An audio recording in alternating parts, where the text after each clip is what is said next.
มันขออนุญาตนิดนึงก็คือตอนแรกกะว่าจะสอนเองแต่ว่ามันสอนไม่ไหวแล้วก็ไม่อยากเลื่อนแต่ว่าอันเนี้ยมีที่เป็นอัดวิดีโอเอาไว้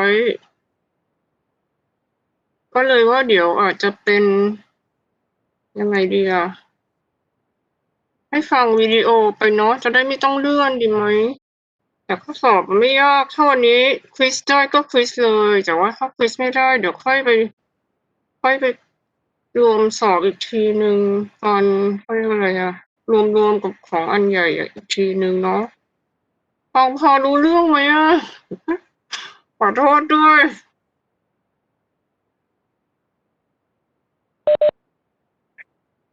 โอเค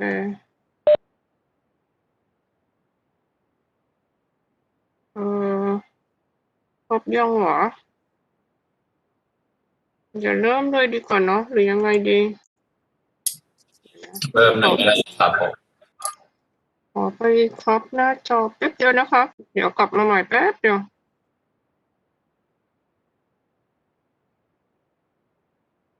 4 5 6 7 8 9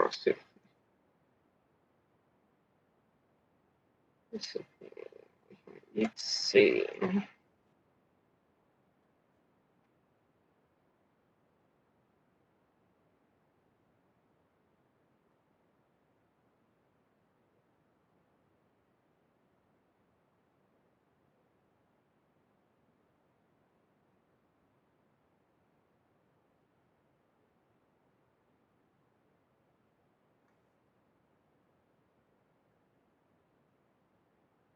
แต่ว่าเลคเชอร์เป็นภาษาอังกฤษนะครับลืมบอกเพราะว่าตอนนั้นสอนเด็กอินเตอร์ไปทีหนึ่งก็เลยว่าจะเป็นเลคเชอร์ภาษาอังกฤษแต่ว่ามันจะมีบางช่วงที่มันอาจจะเสียงเบาอ่ะเราอาจจะต้องเปิดเสียงเบาเนี่ยยังได้ยินพี่อยู่ไหมได้ยินค่ะมันอาจจะมีบางช่วงที่เสียงเบาทำไมวิดีโอพี่ไม่เคลื่อนไหวเหรอ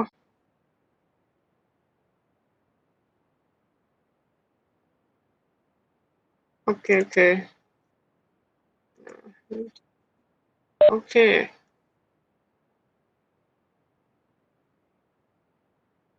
สต็อปวิดีโอไปก่อนนะ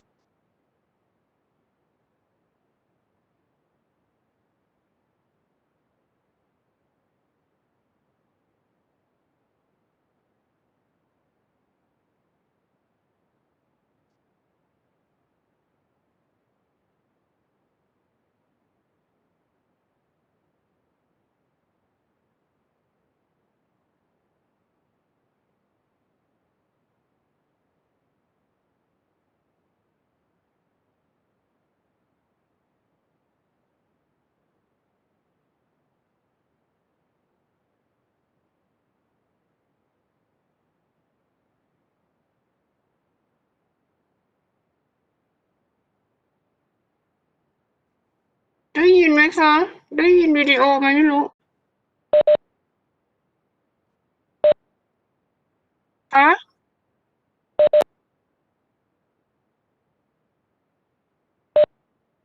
อืมไม่เห็นอะไรด้วยค่ะอาจารย์หน้าจอมันไม่โชว์อะไรเลยค่ะอันนี้เห็นไหมเห็นไหมคะ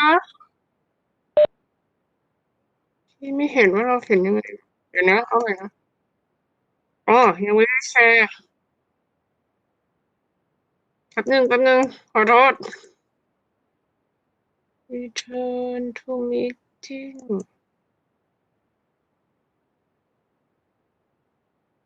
ฉันทำไงวะ screen one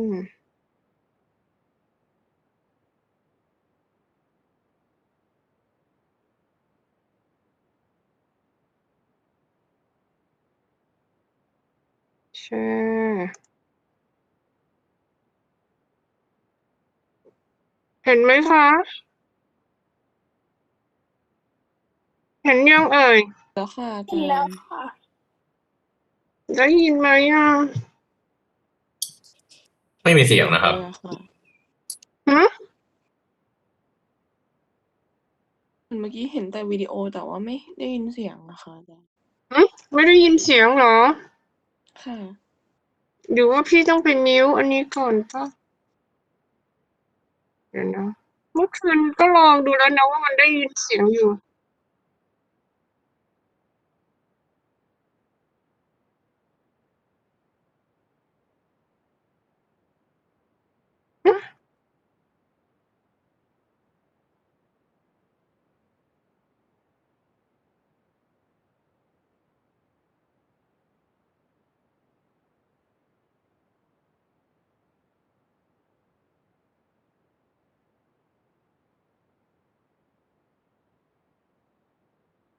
อันนี้เห็นไหมคะ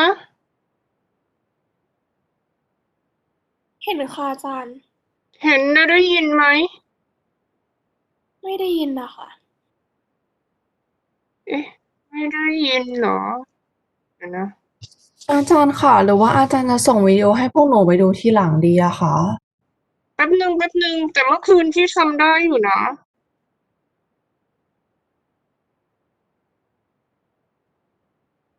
โอเค รู้แล้ว ลืมคลิกตรงนี้ เอาใหม่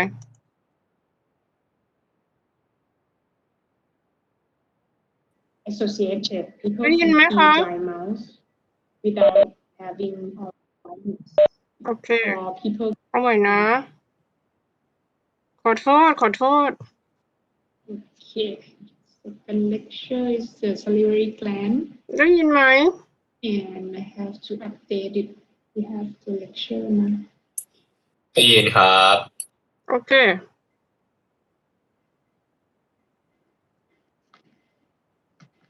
Okay, and then so we're talking about salivary gland disorders, and I'll maybe review about salivary gland, like what are the salivary gland functions and what are the components of the saliva, something like that. And we are talking a lot about hyposalivation ไหวไหมฟังไหว and ไหม also some other kind of infectious disease or inflammatory neoplastic lesion of the salivary ได้อยู่ค่ะอา โอ จารย์ เคเอาจ้ะ So there are two words, but I think maybe you are more familiar with xerostomia, which is the dry mouth, but actually it's a subjective impression of the patient that they feel that they have dry mouth. But hyposalivation is the sign. So you have to measure it somehow, or you can have some kind of, some scale or some like clinical appearance that you can consider this patient to have dry mouth. So hyposalivation is the other term, but it may not be associated. People can feel dry mouth without having oral dryness, or people can, doesn't feel any dry mouth and then they have mouth dryness. So this you have to, for oral medicine people, we have to separate these from each other. Like me, I usually have my tools to measure the saliva, either stimulated or unstimulated saliva, so that I know that the patient has hyposalivation. And just to review you about the salivary gland, so we have like 3 pairs of the, like major salivary gland, which are the parotid glands, the sublingual glands, and submandibular glands. And we have other, maybe 1,000 of minor salivary glands throughout the oral cavity. Usually it's separated into the mucus and serous acini. Some of the salivary glands, it has both mucus and serous, like acini. The parotid gland is the largest, and it has most serous gland. It has some lymphoid tissues, it has fat, it has sebaceous gland, and the most important thing is that it has the facial nerve which located or like walk through the salivary gland. So if you have some kind of tumor of the parotid gland, and if the patient has undergone resection, something like that, it can also involve the facial nerve. So patient can get facial nerve paralysis. Submandibular gland is the second largest, and it's kind of deep next to the hyoid bone, like underneath the chin here. And the sublingual is more anterior, and it was, so usually it is separated by the mylohyoid muscles. So it has the duct on its own, which is the Barton's duct. The sublingual gland has the Bartolin's duct, but it usually merged together. So these two ducts kind of merge, and it's open at the front of the mouth. You can see the salivary gland opening at the lingual, like, besides the lingual frenum. The parotid gland opening is usually at around, like, the first or second upper molars. So it's around that area. The minor salivary glands scattered throughout the tongue, the palate, and the lip. And usually it's the mucus salivary gland. And the mucus gland is more like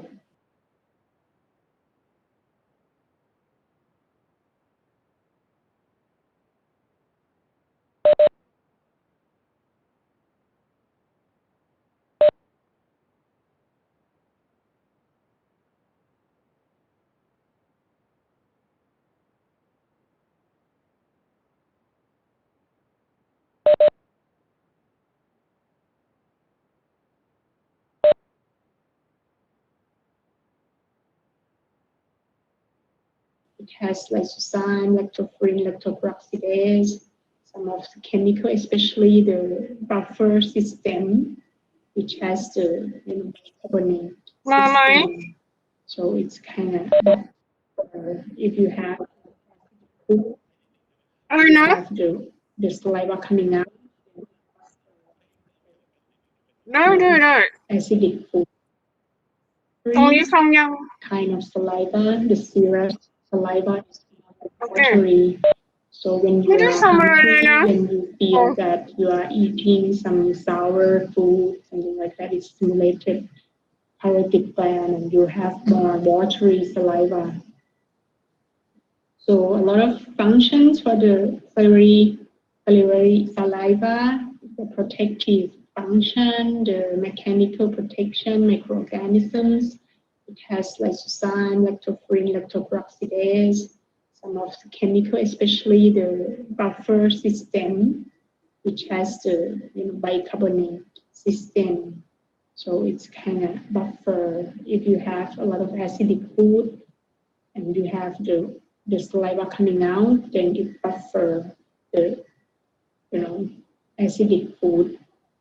And it has a lot of enzymes like amylase, trypsin-like proteases, lipase, nuclease, so that helps in the digestive mechanisms. It's formed the bolus kind of food, so the food gets to mix together, and then you can swallow it very easily. Also, it helps in the speech. If you have dry mouth, then you have difficulty speaking. So it also helps in the lubrication during the speech. If you have decreased quantity of the saliva, you can have a lot of diseases like infection, especially candidiasis. You can have periodontal disease. You can have dental caries and febrile oral tissue. So these two terms that I have talked about, xerostomy is a subjective complaint, but hyposalivation is more objective, reduction of the saliva. So you have to measure, or you have to have some sign of hyposalivation to use the word. And I myself don't use the word like interchangeably, but it is allowed for the super GP or the GP to use it interchangeably. But for me, I'm really strict about having hyposalivation or just xerostomy, because these two may not be correlated. So the flow rate by the U.S. Food and Drug Administration, it's usually unstimulated saliva. If you should sit, have like maybe put the saliva in the mouth. So it's usually 0.3 to 0.4 ml per minute. And if you have less than 0.1 ml per minute, then you have problem having hyposalivation. This is the resting saliva. We also have to measure the stimulated saliva. And if it's less than 0.5 ml per minute, then you have problem of having hyposalivation. The way that we measure the saliva is cyanometry, and usually we do both. For the Super GP student, we do both unstimulated and stimulated saliva. You can do cyanochemistry, where you look at the components of the saliva. Cyanography is, when you take image, when you take a look at the patient, they don't have any, saliva, then you can do cyanography just to investigate whether there is any obstruction or stricture or space occupation. And for cyanography, we need to inject like some dye in the duct of the patient. So, but you have to be cautious if the patient is allergic to iodine or how should I say it? Like if they are allergic to the seafood, they can also be allergic to the dye that inject into the cyanography system. Salivary scintigraphy, you use some kind of chemical called sodium pertechnetate. So you can do whether IV or have the patient take this kind of isotope chemical, and then you measure how long does it take to make this come out in the saliva. But we don't do it that routinely, so we use it for the research. Biopsy, you do it when you need to rule out patients with Sjögren syndrome. So cyanometry, you can do draining, spitting, suction, swab, pipette, blotting paper. I usually use modified Schirmer test because these can be measured in both the eye and also the mouth. So in the eye, we have Schirmer test for the lacrimal function. In patient with Sjögren, you have both lacrimal dysfunction and also salivary gland dysfunction. So I usually do modified Schirmer test, which I'll show you later. You have to also measure stimulated saliva. So you can use either something sour for the patient, just chewing gum, or you can use paraffin, but it's very difficult to find some paraffin unless you are in the institution. So I usually just use, like chewing gum, something like that for the patient to chew and collect the saliva and measure. This is the Schirmer test that you do it for the eyes, and usually we have the strip. We have it at the clinic if you want to measure. Then you have this blue dye, which is on here, and it has a scale of like 35 millimeters. Usually you measure it for 3 minutes. And if you get like more than 25 millimeters in 3 minutes, then that is normal. If it's low, like this patient has normal saliva, so you can see that the blue dye that travels through the paper until the end. If it's 3 minutes, and then it travels until the end at 3 minutes, then you are okay, you don't have any hyposalivation. You can also use it for the eyes, just in case if the patient feels irritation in the eyes, or they feel that their eyes are very dry, you can also measure that. So my mentor did some research on that and found that if it's normal, it's usually 29.5 millimeters or 30 millimeters in 3 minutes. Patient with head and neck cancer or patient with graft versus host disease and have like severe dry mouth, and this reduced to less than 10 millimeter in 3 minutes. Some other signs of having hyposalivation is frothy saliva. In some of the patients with radiation therapy, you can have like frothy saliva. And then if we do the modified Sherman test, you can get only 9 millimeters in 3 minutes. If you do have the patient, chew the paraffin, if you get less than 0.5 millimeter in 3 minutes, then the patient had hyposalivation. The common cause of hyposalivation can be from gland dysfunction or destruction in patient with radiation therapy, Sjögren syndrome, or gland malfunction. The patient who are on medication, a lot of medication can cause dry mouth, or patient can have gland agenesis. Most common cause is medication or radiation or other systemic diseases or Sjögren syndrome.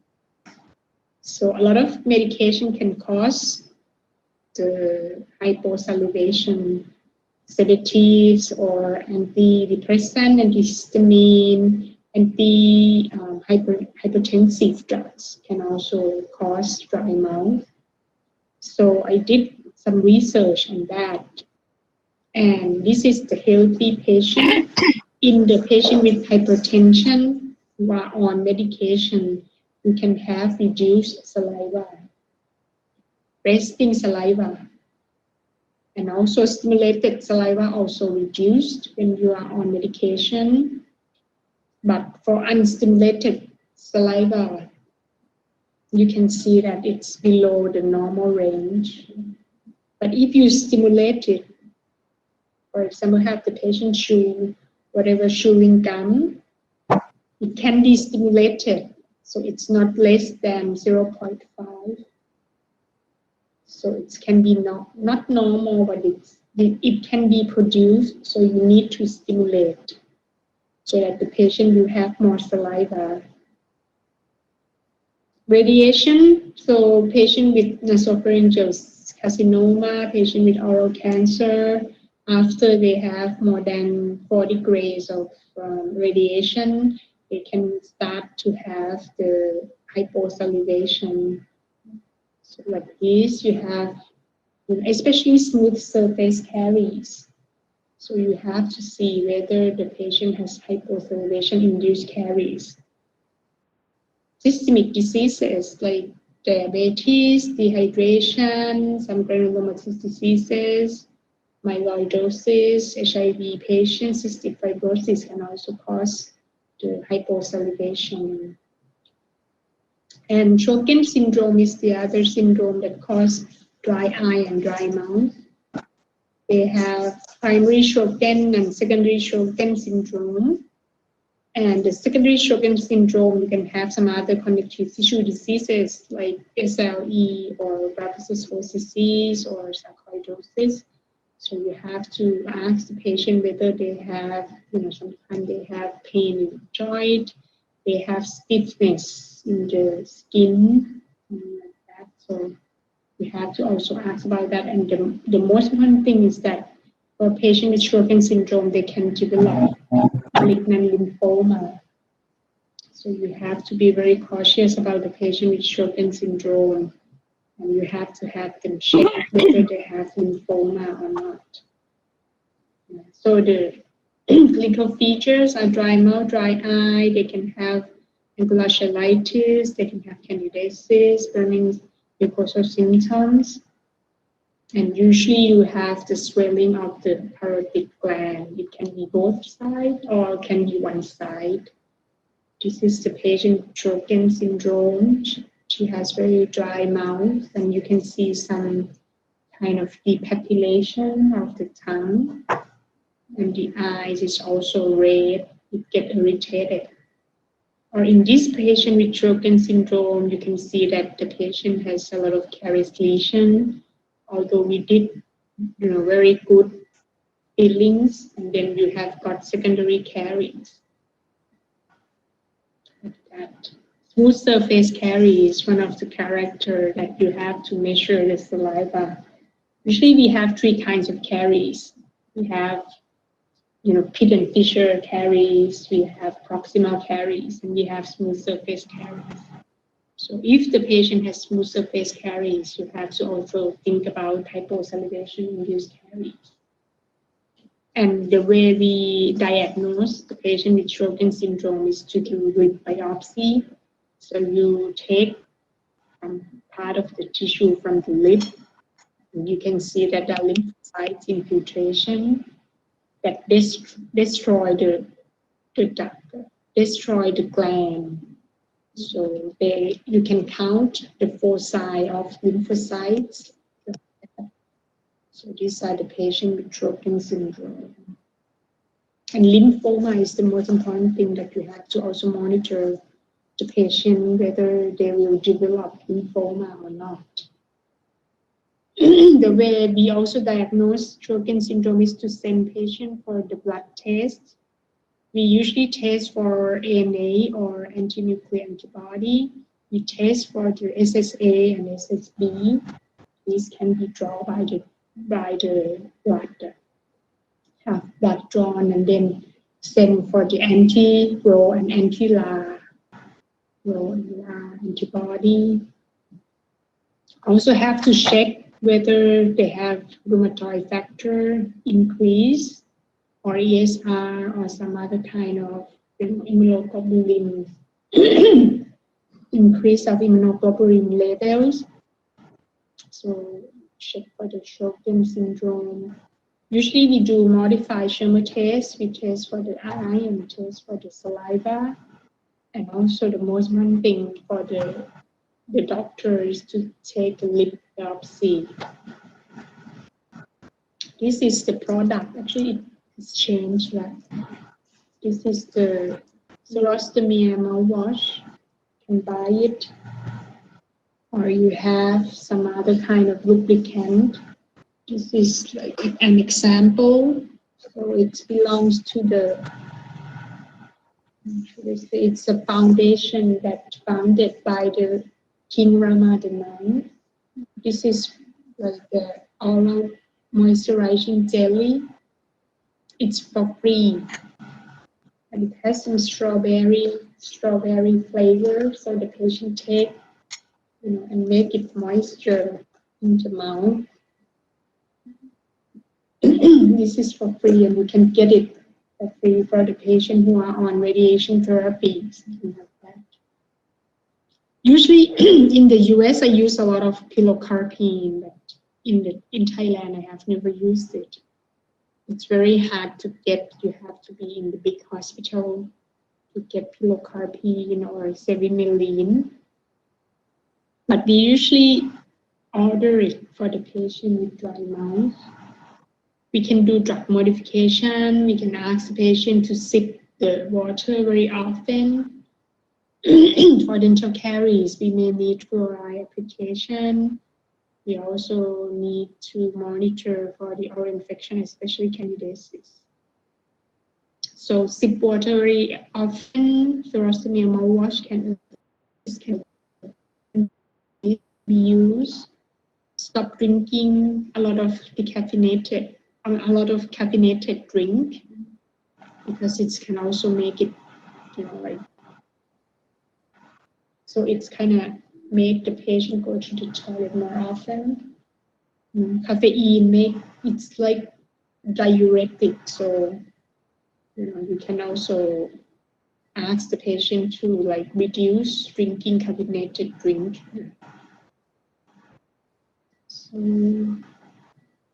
So now downstairs we have GC dry mouth gel that you can use. I used to have Biotin, but now we don't have it in Thailand anymore. I have to order it from the US, and now it's kind of stopped because of the COVID. We used to have also Prevident and Gelcam, and now they discontinued.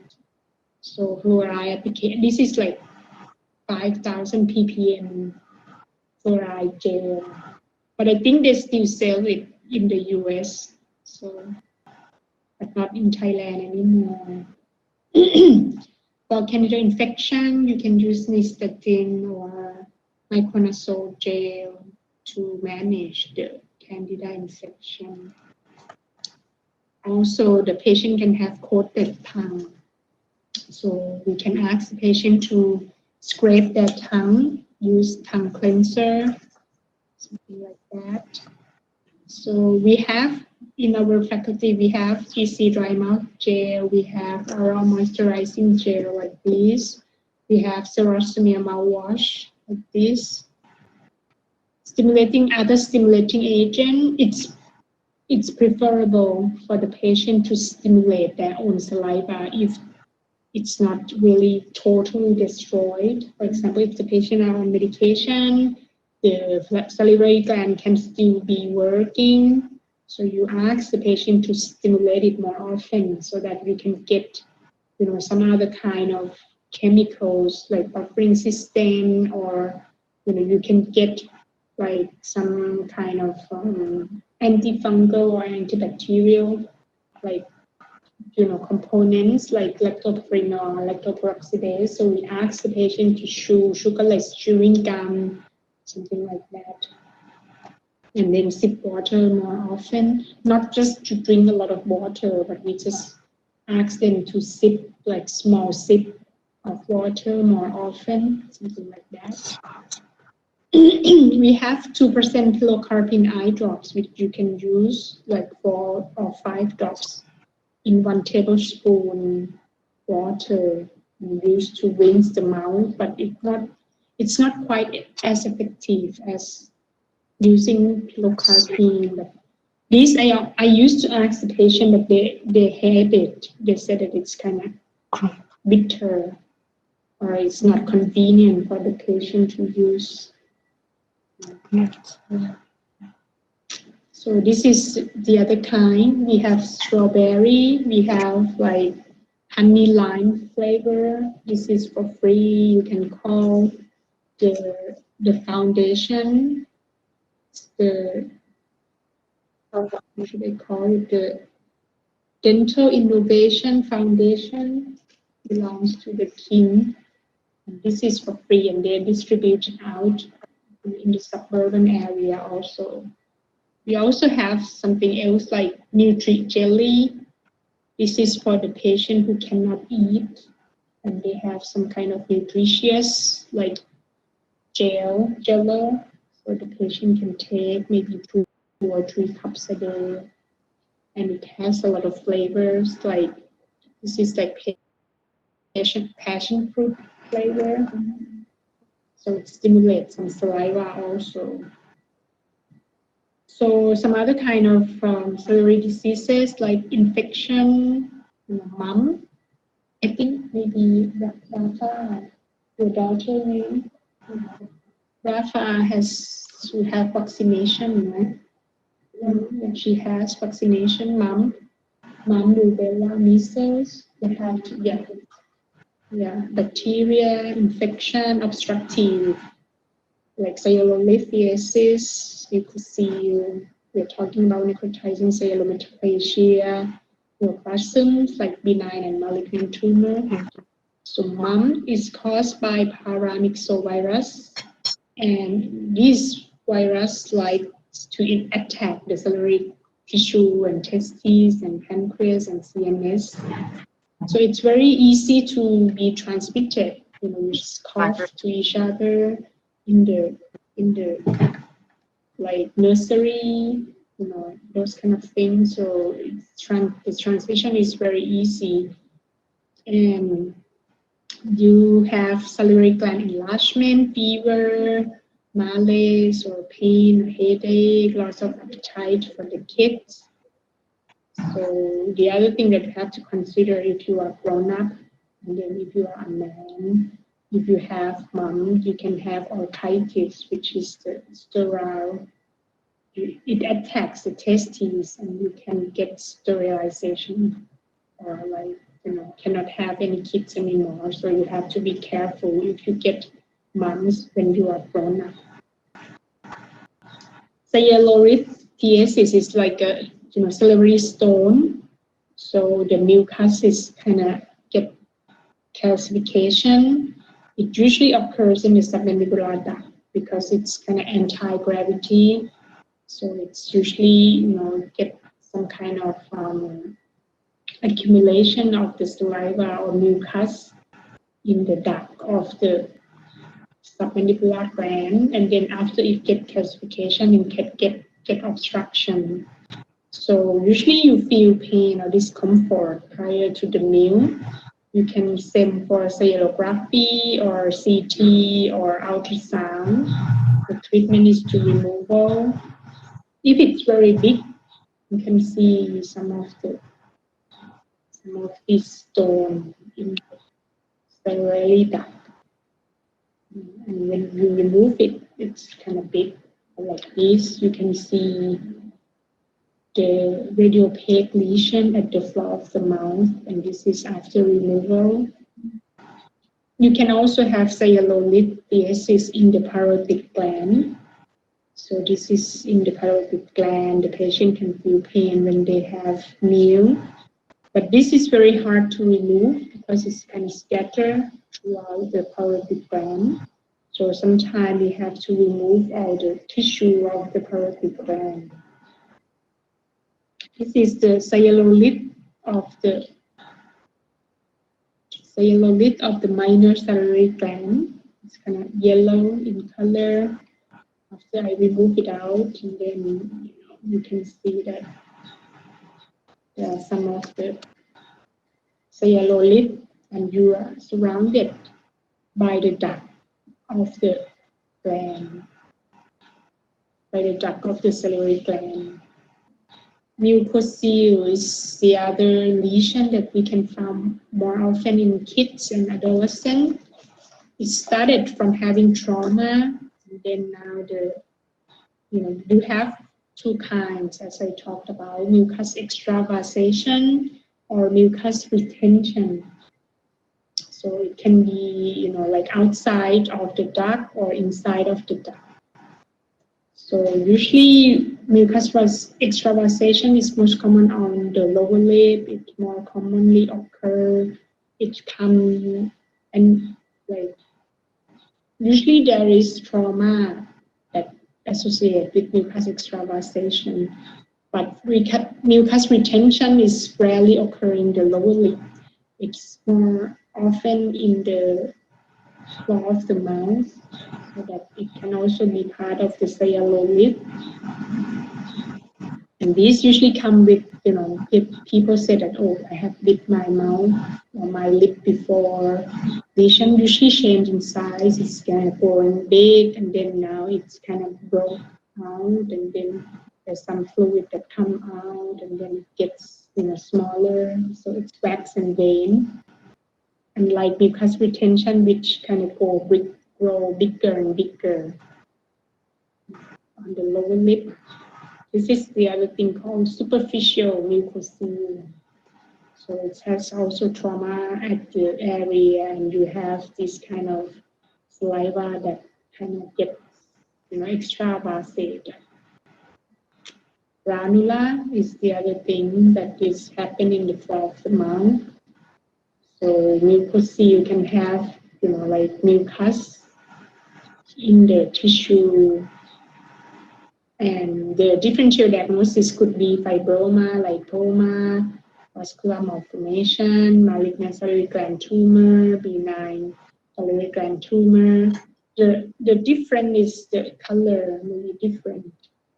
And also, if you have like antecedent trauma, the history of trauma is the other thing that if you have fibroma or mucocele, it usually precedes, like the eruption of the tumor or of the nodule or of the mucocele. And most often that mucocele subsides, so it's big and big and small. So that is the other keyword for mucocele.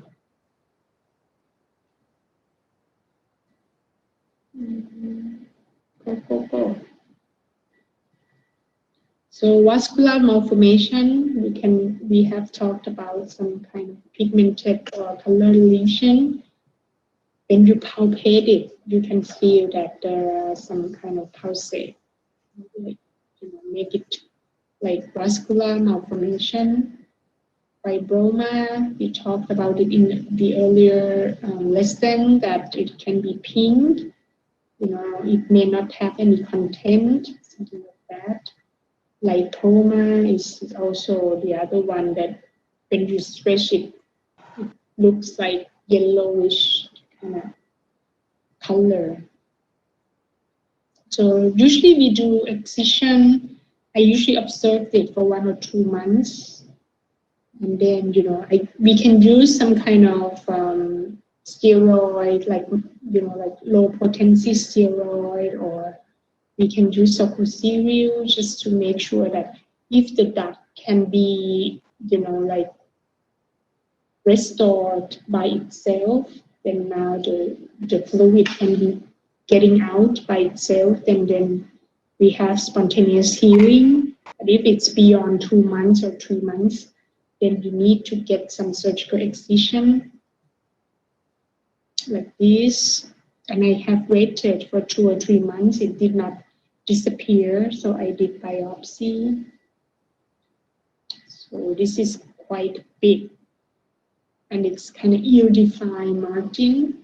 We had to make incision. This is the nerve that you can see that it's very deep. You can also see some of the minor salivary gland here, which looks like very small frog eggs. Small frog eggs. So it's minor salivary gland. You have to remove all that. But in this case, I have to tell the patient that he may get numbness afterwards. So we have to be very careful not to cut the nerve. Yeah, you can see some minor salivary gland. We have to get rid of all of that.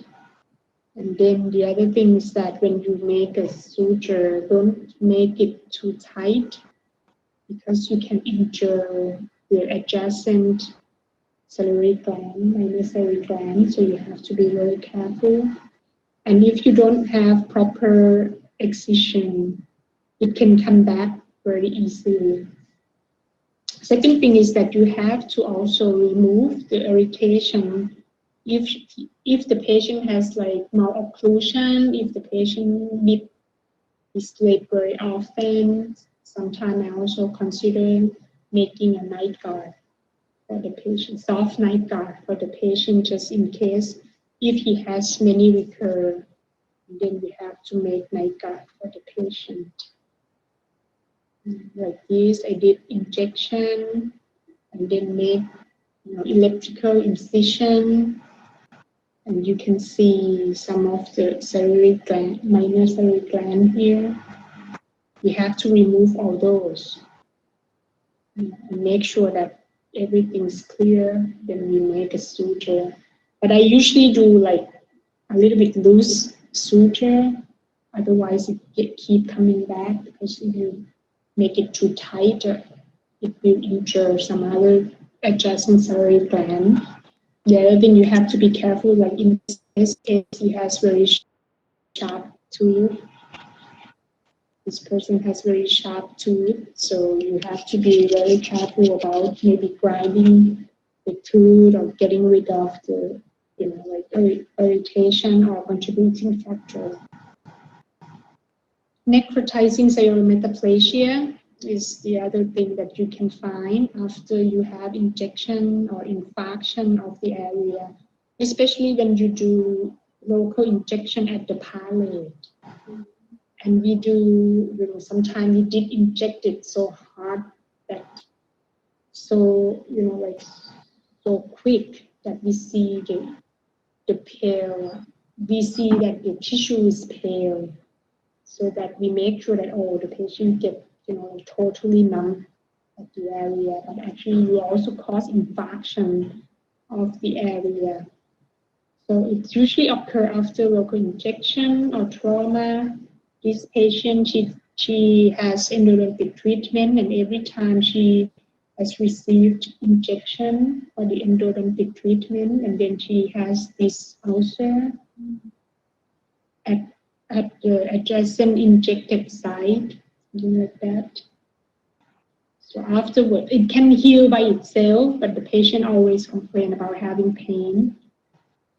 And this after they have already finished the endodontic treatment, but after they have done crown, and then they inject the patient again, and then you can see that there's some of the mucus kind of things at the palate. This is also the other case of necrosizing metaplasia. The patient received extraction at this site, but she has this ulcer afterwards. So this is at the injected area. We use suppository to treat this kind of lesion. So these are the kind of lesions that can also, most often on the palate, because it's, the area is very stiff and you don't have that much of the vascular architecture. So when you inject it and you make sure that it's numb, it's pale, but it also get infarction in the area. And one of the keyword is pseudoepitheliomatous hyperplasia, which is more like squamous cell carcinoma. So last one is about salivary gland tumor, and because you have like the architecture of the salivary gland is very diverse. You have acinas, you have intercalated duct, you have striated duct, and you have excretory duct. And the component of the duct are different. So you have myoepithelial cells, that is the cells that, to squeeze the saliva out of the acina, go into the duct. And then you have also basal cells, you have luminal cells, and these cells are different. So the salivary gland tumor, the name of the salivary gland tumor depends on the, the component of each, whatever tumor they are from. Like, monomorphic adenoma or ischemic cell adenocarcinoma. So if it's adenoma, then it's benign. Like pleomorphic adenoma is benign. If you have carcinoma or adenocarcinoma, then it's malignant. And there are like more than 100 types of salivary gland tumor, both benign and malignant. Usually the benign tumor are encapsulated, they are freely removable, they are usually soft, not indurated. The overlying mucosa is usually unremarkable, no ulceration. But the malignant tumor, mostly not encapsulated, it can invade into the adjacent tissues. It can destroy the bone, it can go into the nerve, people can get paresthesia, this kind of thing. And the most important thing is the induration. So benign tumor, I've talked about it. The most common one is the pleomorphic adenoma or Watkins tumor. We have basal cell adenoma, some other kind of adenoma, which is the benign form of the salivary gland tumor. The malignant one, you have many kinds, and it depends. And also, sometimes you have to use the molecular biology to look at the aberration of the gene. It has some kind of chromosomal translocation or some kind of, like some kind of mutation that is very specific for the tumor. So the site, the most common one is the parotid gland, but luckily the parotid gland usually, involved with the benign lesion. The second most common is the minor salivary gland, and the most common site is on the palate. like posterior palate, the junction between the soft and the hard palate, and it's on one side. If you see any mass or any lump in that area, the first thing you have to think about is to think about the salivary gland tumor. Sublingual and submanular gland has less common kind of tumor, but if there is any tumor in that area, you need to think about the malignant lesion instead of having benign lesion. Unlike the parotid gland, which is the gland that has more salivary gland tumor, but most of them are benign, especially mixed tumor. But sublingual gland and submanular gland has less common tumor, but if there is any tumor in those glands, they usually are the malignant. So 50% pleomorphic adenoma. The submandibular gland also has the pleomorphic adenoma. For malignant tumor, the most common one is mucoepidermoid or adenoid cystic carcinoma. So the frequency, like for parotid gland or benign tumor, usually pleomorphic adenoma or mixed tumor. The malignant tumor, most common one is the mucoepidermoid carcinoma. Second common one is the adenoid cystic carcinoma. And the most common site is on the palate, which is for the minor salivary gland. So this is the summary. You have to summarize this. The parotid gland has more benign tumor, and it's occurred to be pleomorphic adenoma or Warthin's tumor. Malignant tumor is mucoepidermoid carcinoma. Submandibular gland has more of the adenoid cystic or pleomorphic adenoma. The tumor in the sublingual gland is rare, but if it occurs, it will be more malignant tumor. Minor salivary gland, the second most common, and it's on the one side of the palate. You have to think about that, especially at the junction of the soft and the hard palate. And it can be both benign and malignant. Like this is pleomorphic adenoma or mixed tumor. Patient has the tumor for a long time, more than 1 or 2 years. And it's composed of cells that has many kind of mix. So it's called mixed tumor. It can have like ductal or non-ductal cells with myxoid or chondroid tissues. Most common of this salivary gland tumor is mixed tumor. And you can see that it's on palate at one side. So histopathology would compose of epithelial cell or chondroid materials, and usually it has capsule that encapsulate the tumor. So if you do a biopsy, you have to do it at the center of the tumor.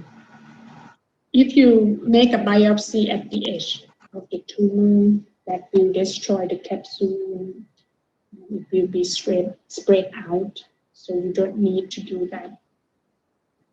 Warthin's tumor or papillary cystadenoma lymphomatosum is the second most common, but actually in this faculty we didn't find that many Warthin's tumor. It also occurs on the parotid gland, and you can see that as the name papillary, it's like capillary projection, it's like finger-like projection. Cystadenoma is the cyst, or you have some kind of cyst which composed of lymphocytes. So these are the, like you have papillary projection, and it has a lot of lymphoid tissue in the middle of the tumor. Like that. Mucoepidermoid carcinoma is the most common malignant salivary gland tumor. And again, if you see some tumor at the junction of the soft and hard palate. You have to be very careful. So it occurs in adults, often women more than men. Sometimes it's painless, or you can have trismus or facial paralysis, numbness of the tumor or adjacent area. And it usually comes with ulcer. So that is the other thing that you have to be careful when you see mass with ulcer on the palate, on the junction of the soft and the hard palate. And the histopathology would compose of a lot of mucus cells. So you can see that there are mucins surrounded by the cells with a typical looking. So adenoid cystic carcinoma is the second most common salivary gland malignant tumor. So it's more common in the submammillary gland. It has high tendency of perineural invasion. So this is the sublingual gland that you can see. Sublingual gland is more anterior. So it's more at the front. When you have the patient lift their tongue up, if you see any mass, you have to think about it. And if you palpate it and if it's hard, you can think about salivary gland tumor, or you can think about pyelolithiasis. But if it's like a mass, you have to think about malignant tumor before anything else. Histopathology looks like Swiss cheese appearance. So it has, cysts like that. Swiss cheese. This is one of the patient with what? She doesn't have any fever. So it's salivary gland tumor. And this is the tail of the parotid gland. So you need to think about some kind of mixed tumor. This is parotid gland, not. But you can think about mom if the patient has fever or difficulty swallowing, something like that. If they have pain in the ear, something like that. But this patient has mixed tumor. ดีโอเคพอดีหมดเวลา Some ค่ะ kind of new ฮัลโหล procedure. We measure สง it สัย and ต้อง make สต็อป differential ไปก่อนนะ diagnosis. The contributing factor is the broken feeling. So ฮัลโหล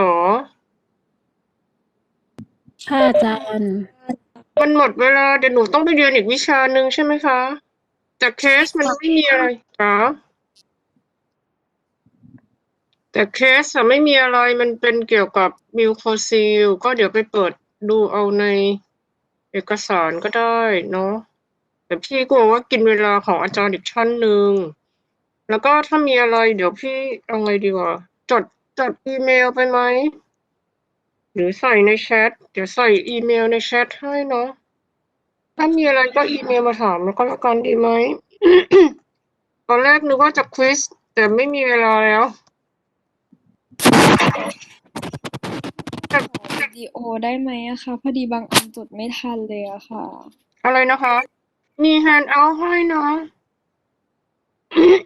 แฮนด์เอาท์เหมือนในวิดีโอเปียบเลย อันนี้ที่อยู่ในแชทเหมือนกันเดี๋ยวก่อนหรือจะให้เอายังไงดีถ้าอยากได้ใครอีเมลมาหาพี่ได้ไหมแล้วเดี๋ยวพี่แชร์ไปให้ดีไหมมันอาจจะไม่ได้ทุกคน แต่อันที่ใส่ในแชทไว้ให้อ่ะมันคือที่เป็นแฮนด์เอาท์ทั้งหมดที่เป็นรูปสีนะโอเคมีอะไรอีเมลมาเนาะขอโทษด้วยกินเวลาเพราะว่าพอดีมานั่งเซตไอ้นี่ไม่ทันแต่ทำไมนับได้29 คนไม่รู้หายไปคนหนึ่งไม่รู้ใครหายไม่เป็นไรโอเคจ้าเดี๋ยวไปเรียนอีกวิชาหนึ่งก่อนมีอะไรอีเมลจดไปยังคะถ่ายรูปหน้าจอไปก็ได้นะแล้วเดี๋ยวมีอะไรอีเมลมาหาพี่อีกทีหนึ่งเนาะโอเคค่ะขอบคุณค่ะ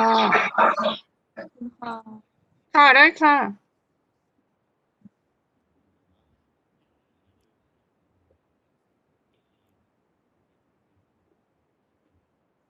อืม อืม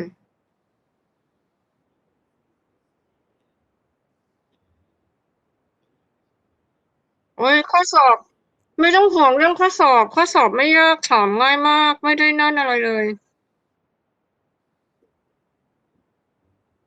กำลังดูอยู่ไงว่าเขาจะให้สอบแบบไหนไง ถ้าเป็น multiple choice ก็เดี๋ยวอาจจะง่ายอะไม่ได้ถามอะไรยุ่งยากมาก ไม่ต้องจำอะไรมากเอาเน้นเรื่องการไปใช้งาน ไม่ต้องกลัวเรื่องข้อสอบ เนาะถามง่ายๆไม่ต้องจำอะไรยุ่งยากเพราะว่าอยากให้รู้แค่ว่าเรื่องปากแห้งเรื่องพวก salivary gland disease ก็ท่องแค่ในอันที่เป็น summary อันเดียว อันที่เป็น summary ให้อะมันจะมีอยู่สไลด์หนึ่งก็ท่องแค่นั้นเลย โอเคนะครับ ครับ ขอบคุณครับ สวัสดีครับ สวัสดีค่ะ ขอบคุณค่ะ ขอบคุณค่ะ